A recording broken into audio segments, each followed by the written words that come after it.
natin guys. Kulay pink nga pala to yung buldak. Nakakapanlaway. Mo natin.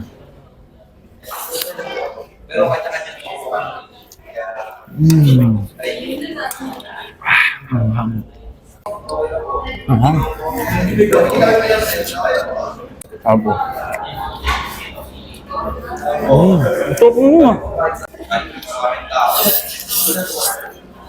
So good day sa inyo mga utak! Ngayong araw ay dinayo na nga natin yung bagong bukas na DIY ramyun shop dito sa Cavite. Kung saan do it yourself nga ang pagluluto ng trip mong ramyun. Oo, ikaw mismo ang magaluto ha. Bukod pa nga dyan mga utak ay meron sila ditong iba't ibang klase ng drinks na naka buy one take one na lahat. Kagaya na lang ng ice and hot coffee, soda, prop, at meron din sila dito mga non-coffee base para sa mga hindi mahilig magkape. At for as low as 99 pesos nga ay makakapag-avail ka na ng buy one take one nila sa drinks. At bukod nga sa ramyun at sa buy one take one na drinks ay meron pa sila ditong iba't ibang klase ng pastries. Kagaya na lang ng brownies, cookies, cupcakes at madami pang iba. Balik naman tayo dito sa DIY ramyun nila kung saan merong step-by-step procedure. So yun na nga guys, dito sa ramyun zone nila ay merong step-by-step procedure. Step 1 hanggang step 4. So dito muna tayo sa step 1 kung saan mamimili ka kung anong trip mo noodles, di ba?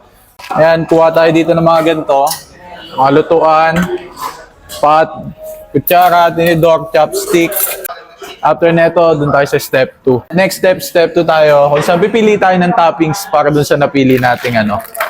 Ayan o, napili natin pasta. Pasta to, noodles. Noodles?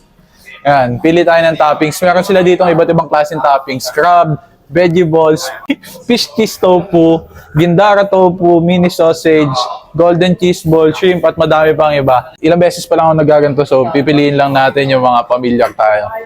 Yan, lahat ng toppings sila dito guys, 20 pesos lang. And after natin makapili ng toppings guys, proceed tayo sa step 3 kung saan magpe-pay at the counter tayo bago tayo mag-proceed sa step 4 which is cooking. Guys, proceed naman tayo dito sa step 4 which is cooking.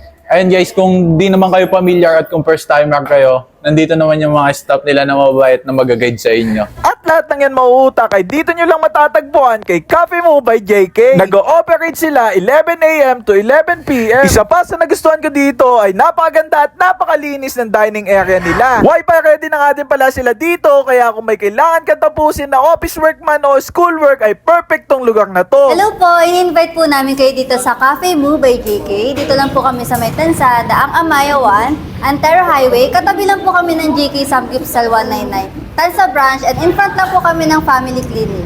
Yan lang po, see you po. Kaya naman sa mga tropa natin taga-Tansa, ano pang hinihintay nyo? Ito na yung bago nyong dadayuhin, yung Coffee Mo by JK. Kung Korean lover ka din, ay nako, perfect na perfect sa itong lugar na to. Talaga namang double thumbs up at may kasama pang heart. Ano ba sa'yo? So paano mautak? Hanggang dito na lang din siguro. Maraming salamat sa pagsama. Mr. Mautak once again, sending love, peace, pew pew pew.